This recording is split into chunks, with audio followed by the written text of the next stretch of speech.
Hello, everybody. This is Toni Turner, and welcome to the market now on Friday, June 26th at about 3:30 p.m. Eastern.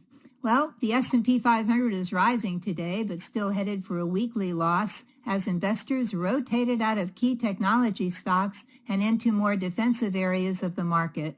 Chip stocks were weaker today after a New York Times report that OpenAI is considering delaying its IPO to next year because of SpaceX's poor performance following its debut and overall volatility in AI-related shares. And on that note, let's go on to three charts that could give us some insight into the week to come. First of all, as we always do, we're going to look at a daily chart of the S&P 500 SPDR, symbol SPY. This is the exchange traded fund that closely follows our S&P benchmark index, and of course that gives us the mood and manner of the market. It's a good thing to keep an eye on. So today, when I captured this chart, the SPY right here was trading at $731.90. That's below the all-time high at right up here in still in June 2nd at 760. That's the all-time high. The SPY is currently trading at 5% above the all-time highs set back here in January at 697. And of course, right now, the SPY is sitting below the red line, the 20-day moving average, which is coming in at 743. Just below, it's getting hit on the head here by the 50-day moving average, which is coming in at 734. Fortunately, it's still trading above the 200-day moving average, which is coming in at 690. Now, you can't see it on this chart, but we know that from the April 2025 lows, and everybody had an April low last year, that low back then for the SPY was at 481, and from that level, the SPY ran up in an uptrend literally for almost for the past year until it touched highs back up here at 697 in January, February, and March of this year. And so when it did that, then it started trading in a range here from 697 to 676. Then we got news of the war with Iran. So the SPY fell in March, fell down to 629. That was the low here. Then it turned around and rebounded dramatically all the way up here, and it was an amazing another amazing uptrend, came all the way up here to the June 2nd high at 760. Now from there, it couldn't keep going, and things don't go up forever, so it came down here and dropped to 723 in June, then rallied back up to 757, then pulled back again to where we are now at 731. So for the coming week, it's going to be important to know support and resistance levels. So we are going to want to know, again, support and resistance levels for this week. And what we are going to look at first here is the resistance. So we've got the 50-day just right over here, head here at 734. And it can be a tough dude when it wants to be. Also up just above that, again, as I said, we have the 20-day at 743. We've got this pivot high here at 757. And of course, the all-time high here at 760. So this whole area here has quite a bit of potential resistance. Doesn't mean the SPY can't get up and through it. Of course it can. But that's what we're looking at overhead here. For support, we have the prior pivot at 723 that I talked about. This is very important support. Now, we do have more down here potentially at this at that consolidation from 710 to 713. Of course, we have these prior highs back here at 697, and we've got the 200-day moving average coming in here at at 690. So this whole area here, I should have drawn that line a little higher. This whole area here could offer support. Hopefully we don't need it. Hopefully it doesn't get that low, but anyway, that's where it is. So in the coming week, to stay reasonably bullish here in this market, I want the SPY, I hope it's listening, I want the SPY to hold the support level at 723 and even better, climb back up above the 50-day moving average. We always like everything above the 50-day if it's possible. So, of course, next week ends with the 4th of July, so we may see low volume and choppy trading if with traders taking time off. We'll have to see, but we want to know this level, especially 723. That's important. Our next chart today is a daily chart of the Invesco QQQ, symbol QQQ. This is the ETF that closely follows the NASDAQ 100, which is the top 100 non-financial stocks in the NASDAQ stock market. Of course, that includes the MAG 7 and all the big momentum stocks, non-financial, of course. Now, when I captured this chart, the Qs were trading at $706.52, below the new all-time high on June 3rd at 748. And now the Qs are trading at 10% above their prior all-time highs touched in January at 637. So that's pretty good. The Qs are now, although the Qs are now trading below their 20-day moving average, which is coming in at 724 and change. It is, thankfully, sitting right on top of the 50-day moving average, which is coming in at 700, I think it's $702. It's sitting atop the 50 days moving average, coming in at 702, and of course above the 200-day moving average, which is coming in at 632. So we know that the Qs had an April low last year in 2025 at 402, and we know that the Qs rallied in an incredible uptrend up to the January high up here at 637. You can't see it on this chart, but it was a 58% rally from those April lows to this January high here. It's January 2026, of course, high at 637. That was a 58% rally, unbelievable.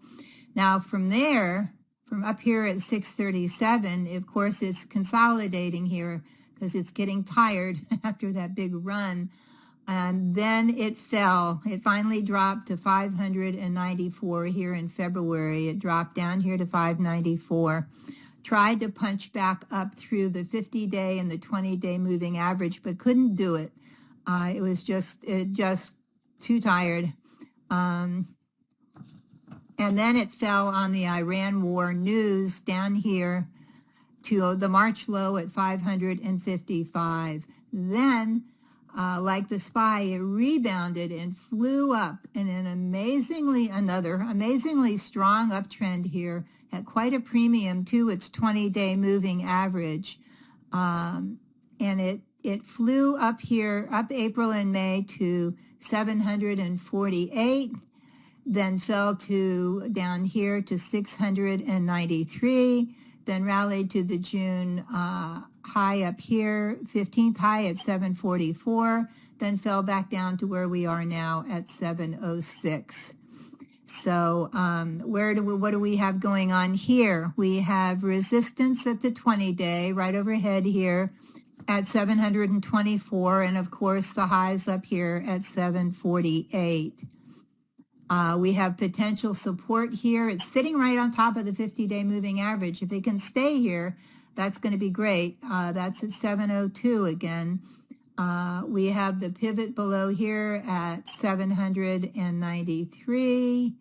We have consolidation down here at right around 660. This little area here could provide some potential support. We have the prior highs at 637 that could provide a little support. And we have the the 200-day moving average coming in here at 632, about the same place. So plenty of potential support should the Qs need it. What I want to show you here, and this is, of course, is very, very important, this level here. What we want to be careful of is here, a break below 693. Look at this. That is known as, that was a little high there, but it's still the same thing. That was known, or would be known, if it falls below 693 in the coming week, that's known as a double top. And a break below this 693 could mean it could take the Qs lower. You all know it. It's a technical pattern. Double top could take it lower. Not trying to take the fun out of this, but just do be aware that this pattern can be a little, what should I say, annoying if it does go on through like this. And so you got to be careful here. We need to be careful. So I am firming up my stops to be safe. As long as it stays above this 50-day and above 693, I'm a happy camper. Below that, we got to be careful. Okay. Our final chart today is a daily chart of the First Trust Water ETF, symbol FIW. It has 36 holdings. Top holdings include the Waters Corporation, Agilent Technologies, Muller Industries, Roper Technologies, and American Water Works. Now, as we mentioned probably a couple of months ago, we all know AI data centers need a lot of water. Of course, and you can't manufacture water, you have to go find it. So I think that water took kind of a hit here recently, but I think it might be coming back up here, especially with money coming out of the technology stocks and going into other sectors. So I think this is something we want to keep an eye on. When I captured this chart today, and I've looked at the top 5 stocks in this ETF, and they're encouraging. They really are. So when I captured this chart today, the FIW is trading up here at $109.19. Now it's trading above the red line, the 20-day moving average, which is coming in at 105. Above the 50-day moving average, the green line, which is coming in also at 105, just a couple of cents lower. And it is trading below, interesting, it's trading below this 200-day moving average, because it obviously fell below it, just by a couple of cents here at $102, and I think this is coming in at $109.42. If we look at this chart and go back here, we can see this breakout here, and that's what I'm keeping an eye on. But let's look back a little bit. You can see that here on the chart, the FIW made an all-time high this year in January at $116. It fell from that high down to the 50-day, the green line, down to the 50-day moving average to 111, then went back up to 116 and retested that prior high. Price likes to test where it's been before. Then it rolled over and started down, and of course the Iranian war took it down to the March lows down here at 100. Then it rallied up to 109 in April and May, back up to 109, then fell to 99, rolled over and fell to 99 here in May, then rebounded to where we are now. It turned around in May, came back up, and did a little uptrend here and broke out the last couple of days to where we are now at $109 and change. Now, I know we're below that 200-day moving average. I totally get it. But if the charts, if they mean anything that I've looked at of the top 5 stocks here, I would kind of half bet that, or whole bet, I should say, that the FIW can move over that 200-day moving average. Now, it may have to pull back here to get a running start. So that's why I'm doing this the way I am. So what I'm saying here is if the market behaves reasonably well in the coming week, and if the FIW can, I'm only asking here that it stays above the 50, and well, same thing, the 20-day moving average at 105. It can stay above 105. I will buy a small position of the FIW in my trading portfolio, and my initial stop is going to be below the 20 and 50-day down here at $104.50. I don't want it if it falls down too far below those two.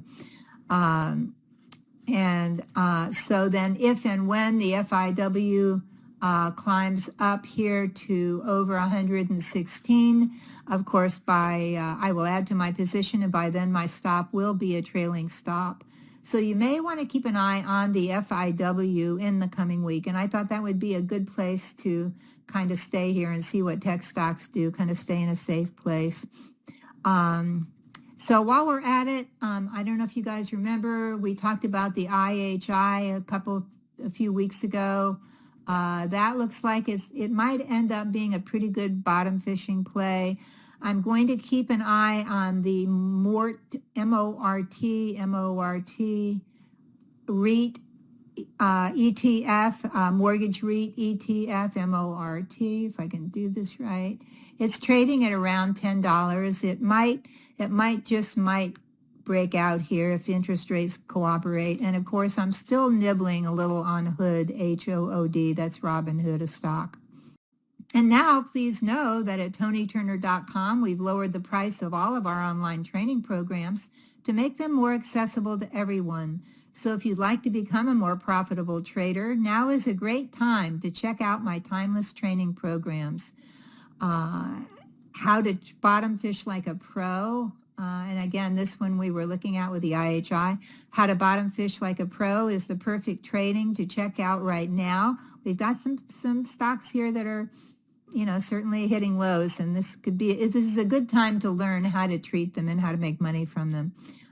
So in How to Bottom Fish Like a Pro, I show you exactly how to detect with high probability how a stock or an ETF is just about to wake up from an extended downtrend and finally take off again. Now, our new low price for this program is only $199. You should make that back pretty quick. And you'll receive special bonuses when you order, including 1 month of Metastock daily charts or Metastock real-time charts for free. So from our ever popular 7 steps to successful trading to how to swing trade successfully, one of the most popular trainings we have, how to trade the trend to profits, one of my favorites, how to read charts, 3 winning setups. These 2 were only $59, these 2. And how to bottom fish like a pro. Find out how my online programs can help you earn more money quickly and easily.